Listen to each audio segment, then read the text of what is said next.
दर्शकवृन्द नमस्कार। कार्यक्रम समृद्धिका पाइलामा तपाईहरुलाई हार्दिक स्वागत छ। म अन्जु चौधरी।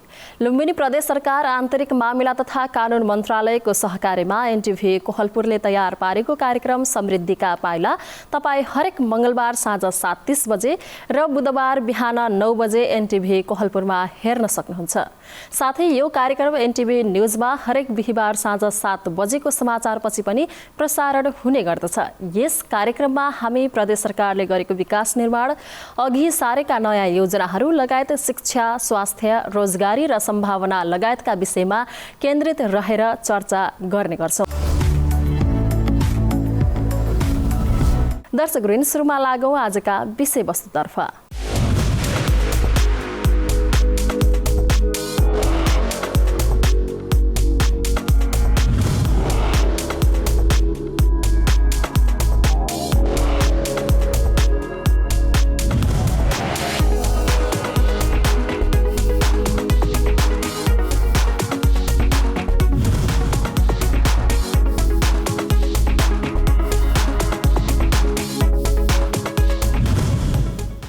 लुम्बिनी प्रदेश सरकारले सडक र पुल निर्माणको कामलाई प्राथमिकता दिएको छ। प्रदेशका 12 जिल्लामा सडक र पुल निर्माणको कार्यलाई प्रदेश सरकारले पहिलो प्राथमिकता दिएको हो।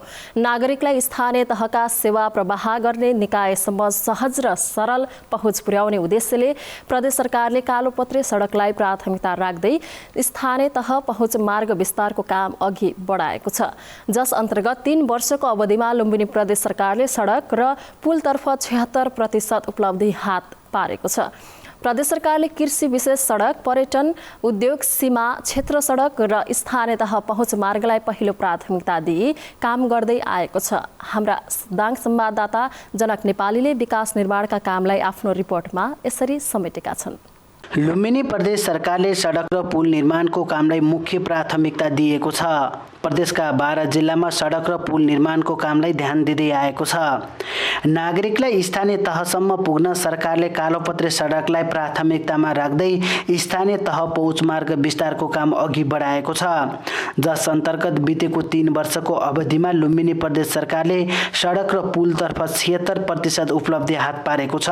जसमा 401 किलोमिटर सडक कालोपत्रे, 887 किलोमिटर सडक विस्तार, 479 किलोमिटर सडक ग्राबेल, 263 किलोमिटर सडकको नयाँ ट्र्याक, 214 किलोमिटर आंशिक कालोपत्रे, 3,20,696 घनमिटर मेसिनरी ग्याबिन वाल, 178 किलोमिटर पक्की नाला, 1581 मिटर कलभट, 24 वटा पुल र 9 वटा झुलुङ्गे पुल निर्माण गरिएको लुम्बिनी प्रदेशका मुख्यमन्त्री शंकर पोखरेलले जानकारी दिनुभयो। 494 किलोमिटर सडक ट्राभल गरेका छौँ, 787 किलोमिटर पक्की सडक निर्माण गरेका छौँ, 331 किलोमिटर नयाँ ट्र्याक खोल्ने काम गरेका छौँ र 1363 वटा ह्युम पाइप कभरहरूको निर्माण भएको छ। 204 वटा स्ल्याब बक्स कलभरहरूको निर्माण भएको छ। 178 किलोमिटर पक्की नाली निर्माण भएको छ।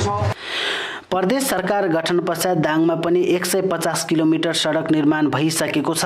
आर्थिक वर्ष 2075-76 देखि 2077-78 सम्मको अवधिमा 29 किलोमिटर कालोपत्रे, 78 किलोमिटर ग्राभेल, 23 किलोमिटर कच्ची सडक, 8 किलोमिटर सडकको नयाँ ट्र्याक खोल्ने काम सम्पन्न भइसकेको छ। यो सँगै सडकको दायाँ बायाँ 200 किलोमिटर पक्की नाला, स्ल्याब र 300 को संख्यामा ह्युम पाइप बिछाउने काम सम्पन्न भइसकेको छ। पुल निर्माणतर्फ जिल्लामा 60 वटा निर्माणाधीन मध्ये 2 वटा सम्पन्न भइसकेका छन्। थप 9 वटा पुलको यसै वर्ष डीपीआर तयार पारी निर्माणको कार्य सुरु हुँदैछ। 28 वटा नयाँ पुलहरूको निर्माण भएका छन्, 9 वटा झुलुङ्गे पुलहरूको निर्माण भएको छ भने 75 वटा हामीले नयाँ पुलहरूको डीपीआर निर्माण गर्ने काम सम्पन्न गरेका छौँ। प्रदेश सरकारले कृषि विशेष सडक, पर्यटन, उद्योग, सीमा क्षेत्र सडक र स्थानीय तह पहुँच मार्गलाई पहिलो प्राथमिकता दिई काम गर्दै आएको छ। त्यसमध्ये 3 वर्षको अवधिमा पर्यटन विशेष सडक 5, उद्योग 2 सीमा क्षेत्र 13 र 4 किलोमिटर स्थानीय तह पहुँच मार्ग कालोपत्रे निर्माणाधीन अवस्थामा रहेको सडक पूर्वाधार विकास कार्यालय दाङका प्रमुख वासुदेव भण्डारी बताउनुहुन्छ। यो साथसाथै हामीले कार्यालय पुल निर्माण पनि गर्ने कार्यक्रम छ। पुल निर्माणमा हाम्रो चाहिँ 2टा पुल हामीले चाहिँ यो अवधिमा सम्पन्न गरिसकेका छौँ हैन। सम्पन्न गरेर पनि चालु अवस्थामा आइसकेको छ र 2टा पुल चाहिँ अब निकट भविष्यमा सम्पन्न हुने फाइनल स्टेजमा छ। दाङ जिल्लामा पुल धेरै खोलानाला भएको र दाङ जिल्लालाई पुलको आवश्यकता अति धेरै भएको हुनाले यो वर्ष चाहिँ प्रदेश सरकारले चाहिँ 15वटा पुलको चाहिँ सम्भाव्यता अध्ययन गरेर त्यसलाई चाहिँ डिटेल प्रोजेक्ट रिपोर्ट गरेर अर्को वर्षको कार्यक्रममा समावेश गर्ने भन्ने नीति ल्याएको थियो र त्यसमध्ये 15वटा मध्ये 6वटा त हामीले 15वटाको सम्भाव्यता अध्ययन सकायौँ र त्यो मध्ये 6वटाको त हामीले डिटेल पनि सकाएर यसपालि चाहिँ अगाडि बढाउने गरी फेरि स्वीकृति ल्याएर 6वटा पुलको चाहिँ कार्यक्रम संशोधन गरेर यस वर्षै सुरु गर्ने गरी विनियोजन भएको छ। यसो त सबै काम गर्न प्रदेश सरकारले दाङमा 1 अर्ब 6 करोड रुपैयाँ बजेट खर्च गरेको छ। प्रदेश सरकारले आवश्यकताको आधारमा प्रदेशका 12 जिल्लामा सडक र पुल निर्माणको कामलाई तीव्रता दिएको छ।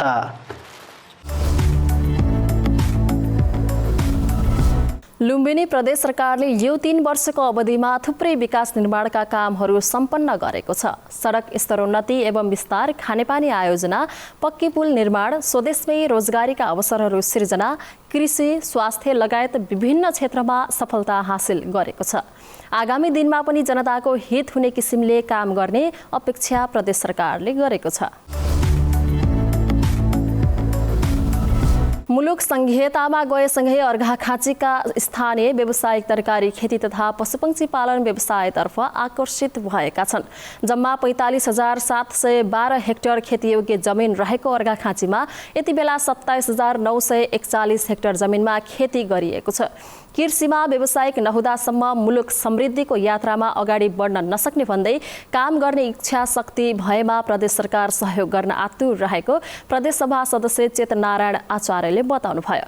लुम्बिनी प्रदेश सरकारले कृषकहरूका लागि विभिन्न सेवा सुविधा उपलब्ध गराएको र कृषि पेसामा सक्रिय बन्न चाहनेलाई सहयोगमा कमी नभएको कृषि ज्ञान केन्द्र अर्घाखाँचीका प्रमुख राममिलन प्रसाद विश्वकर्माले जानकारी दिएको हाम्रा अर्घाखाँची संवाददाता मुक्तिनाथ भूषालले बताएका छन्। मुलुक संघीयतामा गएसँगै अर्घाखाँचीका स्थानीयहरू व्यावसायिक तरकारी खेती तथा पशुपक्षी पालनमा होसिएका छन्। जम्मा 45,712 हेक्टर खेतीयोग्य जमिन रहेको अर्घाखाँचीमा यति बेला 27,941 हेक्टर जमिनमा खेती गरिएको छ। उत्पादन कार्यसँग नजोडिदासम्म मुलुक समृद्ध हुन नसक्ने भन्दै काम गर्ने इच्छा शक्ति भएमा प्रदेश सरकार सहयोग गर्न आतुर रहेको प्रदेश सभा सदस्य चेतनारायण आचार्यले बताउनु भएको छ। जबसम्म हामी उत्पादन कार्यसित जोडिन सक्दैनौँ तबसम्म गाउँ समृद्धि बन्न सक्दैन, जिल्ला समृद्ध जिल्ला बन्न सक्दैन, देश समृद्ध हुन सक्दैन। त्यसो भएर अब हामी कोही पनि बेरोजगार नबनौँ।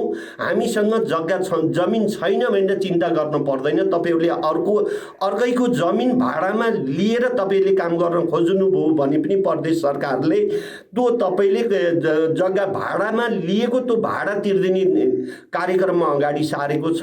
तपाईँसँग लगानी गर्न पैसा छैन भने प्रदेश सरकारले बिना धितो तपाईँको फर्म र तपाईँको नागरिकता धितो राखेर अनि तपाईँलाई लगानीको व्यवस्था गर्ने गरी त्यो सहुलियत दरमा अब ऋणको व्यवस्था गरेको छ र 10 लाखभन्दा बढीको ठुलो फर्म तपाईँले सञ्चालन गर्छौँ भनेर भन्नुहुन्छ भने त्यसको निम्ति पनि धितो राखेर 1 करोड सम्मको त्यो लोनको व्यवस्था प्रदेश सरकारले गरेको छ। त्यसो भएर हामीसँग जमिन भएन, हामीसँग लगानी गर्न पैसा भएन भनेर चिन्ता गर्नुपर्ने अवस्था छैन। तपाईहरूको इच्छा शक्ति, काम गर्ने इच्छा शक्ति हुनु पर्यो।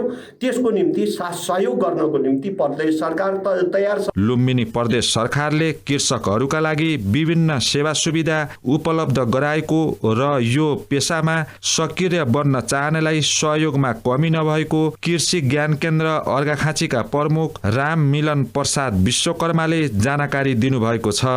आर्थिक लगानीको समस्या छ जस्तो लाग्दैन मलाई, किनभने प्रदेश सरकारले पहिले अहिले ब्याज अनुदानकै रूपमा झन्डै 20 करोड जति ब्याज अनुदानको रूपमा बजेट राखेको छ मैले सुनेको छु प्रदेश मन्त्रालयबाट सुलभ कर्जाको लागि। त्यसले गर्दाखेरि अब किसानले धितो राखेर अनि ब्याज अनुदानमा पाउँछ भनेपछि त किसानलाई चाहिएको फन्ड हो, अर्थात् बजेट हो भनेपछि बजेट व्यवस्था यदि राम्रोसित आफ्नो व्यावसायिक योजना बनाएर गर्ने हो भने त्यो आर्थिक लगानीले गर्दा मैले गर्न सकिनु भन्ने त्यो अवस्था रहन्न। र यसको साथसाथै अब यो बजारीकरणको अवस्थाहरू, भण्डारणका अवस्थाहरू पनि अब प्रदेश सरकारले विभिन्न आफ्नो पूर्वाधारहरू खडा गरेको छ।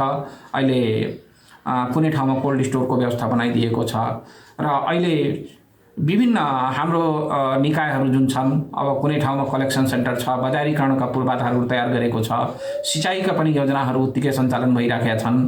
गर्नेलाई मेरो विचारमा सहयोग गर्ने हातको कमी छैन जस्तो लाग्छ मलाई। सुरुवाती चरणमा व्यापार व्यवसाय गर्दै आउनुभएका छत्रदेव गाउँपालिका वडा नम्बर 5 निवासी श्रेष्ठ परिवारहरूले 30 वर्ष बाँझिएको जमिनमा करोडौं रकम खर्च गरी व्यावसायिक रूपमा कृषि तथा पशुपन्छी पालनमा अभ्यस्त रहनु भएको छ। प्रदेश सरकारबाट ग्रिन हाउस टर्नेल निर्माणका लागि सहयोग प्राप्त यो बहुउद्देश्य फर्ममा मौसमी तथा बेमौसमी तरकारी उत्पादन र पशुपन्छी पालन गरेर आफूहरूले मनज्ञ आम्दानी गर्ने लक्ष्यका साथ काम गरिरहेको कृषक बल प्रसाद श्रेष्ठको भनाइ छ। यो 30 वर्ष आउँदाखेरि त चिलाउनेका रुख एकदम ठुला ठुला भएका थिए। त्यसपछि यहाँ झुडी भएको थियो, हामीले खेती गर्न छोडियो। पहिला 18-20 मुरी धान हुन्थ्यो खेतमा, बारीमा 18-20 मुरी मकै हुन्थ्यो, 2-3 मुरी तोरी हुन्थ्यो, 2-3 मुरी कोदो हुन्थ्यो। त्यो छोडेर हामीले चाहिँ व्यापारपट्टि लायौँ। व्यापारपट्टि लाएर अहिले चाहिँ यही कृषिपट्टि सब यहाँ बाटोघाटो केही थिएन, हामीले चाहिँ डोजर लगाएर तिनी गरेर चाहिँ सब यहाँ चाहिँ बनाएको हो। एउटा झुप्रो थियो, अहिले चाहिँ सबै कुरो राम्रो हुँदै गएको छ। यसलाई त अब हामीले सक्दो अनुसार अब यसलाई चाहिँ के फल आएर के फल्छ यसमा त्यो अनुसारले चाहिँ यसमा चाहिँ हामीले ज्यान धन के गरेर हुन्छ हामीले चाहिँ यसमा फलाउने फुलाउने, हामीले यसबाट कमाउने हामीलाई चाहिँ त्यो चाहना भइराखेको छ। घनाघोर जङ्गलको बीचमा करिब 120 रोपनी क्षेत्रफल ओगटेको यो फर्ममा दैनिक 10 जना स्थानीयहरूले रोजगार पाएको र जसमध्ये 6 जना कामदारहरूलाई प्रदेश सरकारले पारिश्रमिक दिने भएपछि लगानीकर्ताहरूमा थप खुसियाली छाएको अनुभूति मिलेको छ। लुम्बिनी प्रदेश सरकारले समृद्धिको सपना साकार बनाउन विभिन्न क्षेत्रमा लगानी गरिरहेको छ। कृषि क्षेत्रका लागि पनि थुप्रै कृषि कार्यक्रमहरू ल्याएको छ। यसबाट कृषकहरूको आर्थिक आय आर्जनमा उन्नति भएको छ भने अर्कोतर्फ समग्र प्रदेशको आर्थिक पक्ष मजबुत बनेको छ। लुम्बिनी प्रदेश स्तरीय पाल्पा दरबार संग्रहालयलाई व्यवस्थापन गर्न प्रदेश सरकारले चासो दिएको छ। करिब 150 वर्ष पुरानो पश्चिम नेपालमा छुट्टै पहिचान बोकेको पाल्पा दरबारलाई प्रदेश स्तरीय संग्रहालय बनाइएपछि यसको महत्त्व झनै बढेको हो।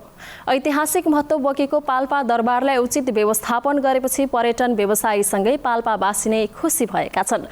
हाम्रा पाल्पा संवाददाता कमल अधिकारीले तयार पारेको ऐतिहासिक पाल्पा दरबार संग्रहालयको रिपोर्ट अबको प्रस्तुतिमा।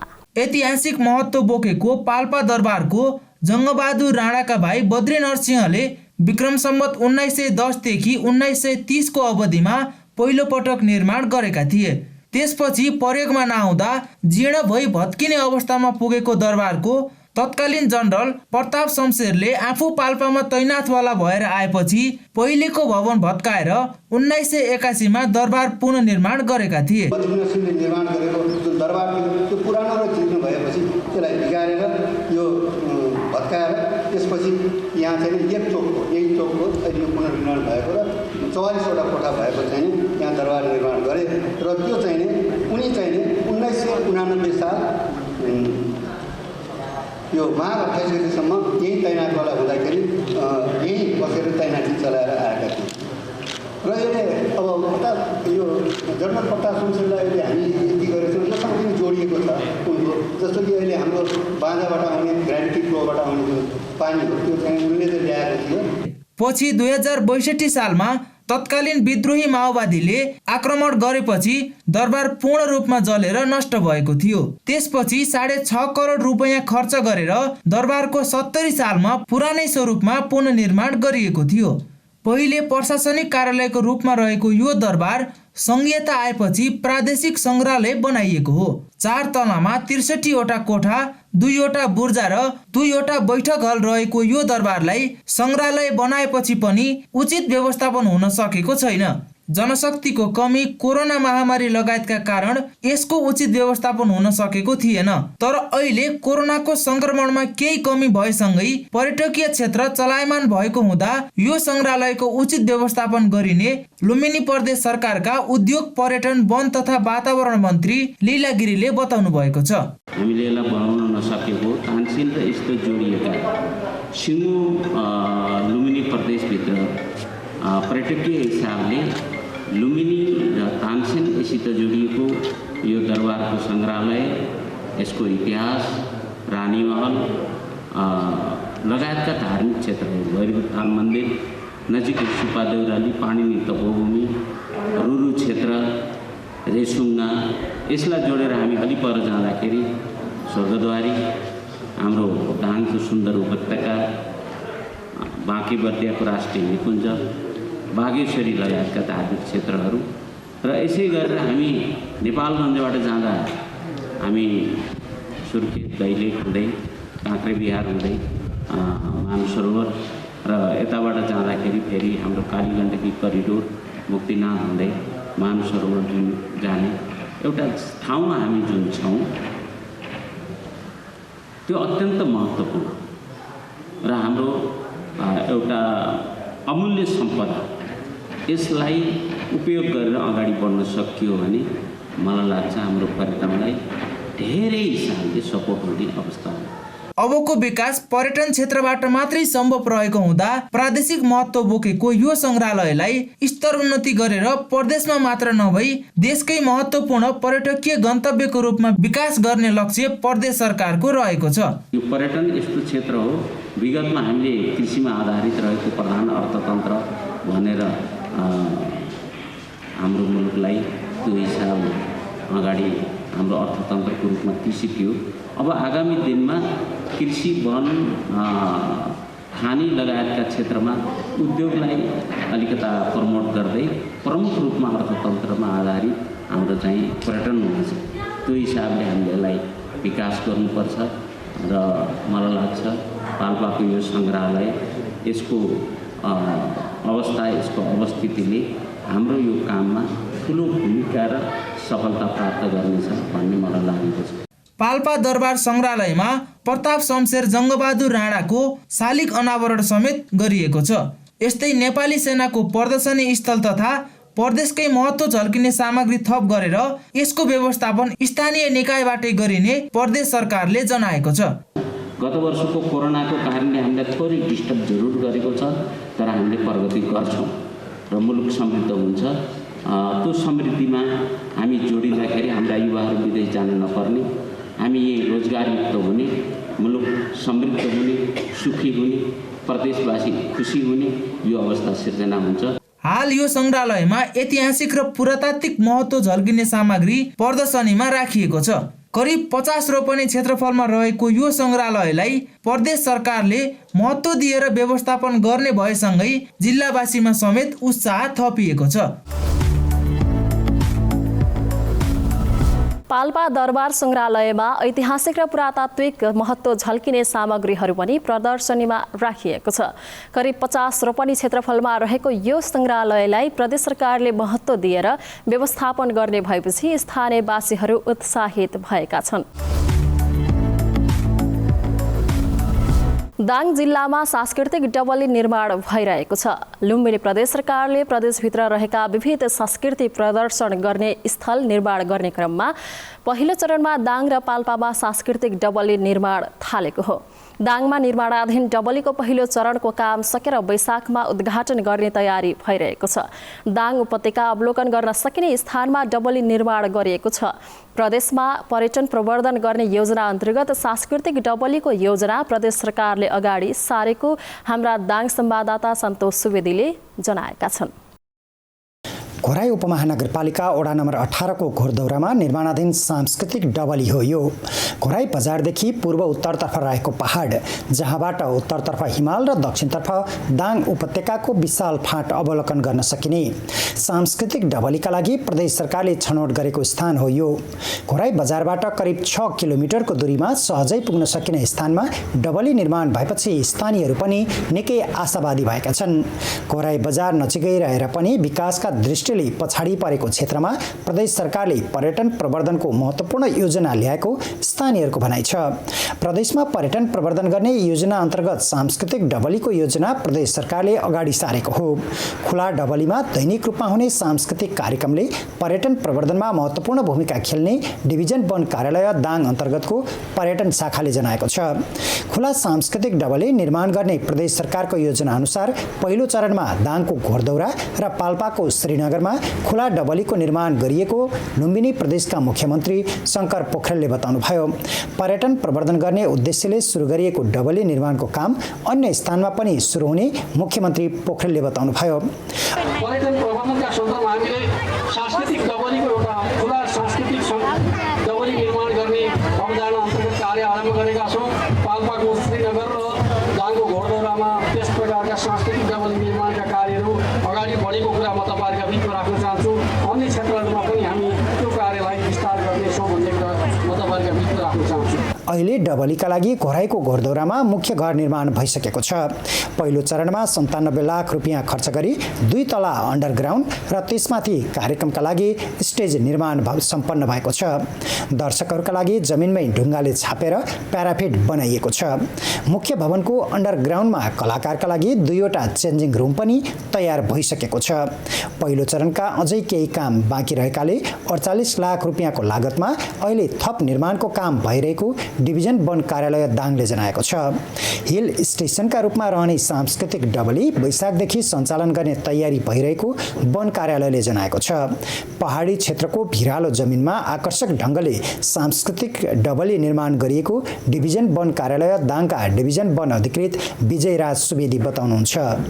यो सांस्कृतिक डबलीको धेरै जस्तो काम भइसकेको छ भन्दा पनि हुन्छ। हुन त यसको डिपिआर अलि विस्तृत खालको थियो, अलि धेरै खालको थियो। हामीले चाहिँ मुख्य कम्पोनेन्ट डबलीको मुख्य भाग र चाहिँ डबलीको लागि आवश्यक पर्ने ग्राउन्ड तयार गर्ने काम चाहिँ यही वैशाख भरिसम्ममा सकिसक्ने भन्ने हिसाबले काम गरिरहेछौँ। र पहिलो चरणमा काम भएको भनेको त्यो चाहिँ डबलीको मुख्य घर, त्यो चाहिँ 2 तला अन्डरग्राउन्ड छ र माथि स्टेज छ एउटा गरेर 3 तला भनौँ। माथिल्लो भाग चाहिँ जमिनको सतहमा बसेर मान्छेले हेर्न मिल्ने गरेर स्टेज बनाइएको छ भने त्यसको तल चाहिँ 2 तला छ। 2 तलामध्ये 1 तला पुरै अन्डरग्राउन्ड छ, माटोले पाटेको छ र 1 तलामा चाहिँ चेन्ज रुमहरू टोयलेटहरू गरेर चाहिँ राखेको छ त्यो कलाकारहरूको लागि। र चाहिँ माथि के अरे सिलिङ, टिनको सिलिङ। टिन भन्नाले पनि यो चाहिँ एक प्रकारको टिन मेटेरियल, टिनै होइन तर त्यो चाहिँ प्लास्टिक जन्ने मेटेरियल हो। त्यस्तो मेटेरियलको ट्रस्ट हालेको छाना राखिएको छ र स्टेज बनाइएको छ। त्यो काम हामीले करिब कम्प्लिट भइसकेको छ र यतिसम्मको काम र त्यहाँ रिटेनिङ वाल छ माटो पुर्नको लागि आवश्यक पर्ने। त्यो रिटेनिङ वाल समेत गर्दा पहिलो चरणको ठेक्का चाहिँ 97 लाखको हो। त्यसको इस्टिमेट चाहिँ 1,48 लाख थियो। त्यो मध्ये ठेक्का गर्दाखेरि 97 लाखमा त्यो ठेक्कामा गयो र त्यो काममध्ये अब चाहिँ त्यहाँ बिजुलीको बल्बहरू राख्ने काम, वायरिङ पनि भइसकेको छ। अब बल्बहरू, ट्युबहरू जस्ता राख्ने कामहरू बाँकी छ। त्यो करिब 2.5 लाखको काम अहिले बाँकी छ र त्यसमा चाहिँ त्यो फल्स सिलिङ नहालिकन त्यो राख्न नमिल्ने रहेछ र पहिलो चरणको ठेक्कामा चाहिँ फल्स सिलिङ हाल्ने इस्टिमेट नभएको कारणले गर्दाखेरि अहिले हामीले त्यसलाई फल्स सिलिङ हालेर अनि वायरिङ गर्ने के अरे बल्बहरू राख्ने भनेर त्यसलाई बाँकी राखेका छौँ। भनेपछि त्यसरी चाहिँ 97 लाखको काम करिब भइसकेको छ। अब अर्को ठेक्का हामीले लगाएको छौँ अहिले फेरि भर्खरै, त्यसमा चाहिँ 48 लाखको काम छ। त्यो 48 लाखमा अहिले हाम्रो त्यो जुन सिटहरूको बिचमा ढुङ्गा राख्ने, छाप्ने, त्यसपछि टोयलेट निर्माण गर्ने लगायतका कामहरू त्यसमा छ। उद्घाटन हुनु अगाडि नै दर्शक दीर्घामा थप ढुङ्गा बिछ्याउने, कार्यक्रम हुने स्थानको ट्रस्टलाई थप आकर्षक बनाउने लगायतका काम भइसक्ने डबली निर्माणको काम गरिरहेको डिभिजन वन कार्यालय दाङले जनाएको छ। सांस्कृतिक डबली निर्माणलाई प्रदेश सरकारले पर्यटन प्रवर्धनको महत्त्वपूर्ण योजनाका रूपमा अगाडि सारेको छ। यी डबलीहरूमा दैनिक रूपमा नाचगान सहितका सांस्कृतिक कार्यक्रमहरू हुनेछन्, जहाँ सम्बन्धित क्षेत्रका कला र संस्कृतिहरू प्रदर्शन गरिनेछ।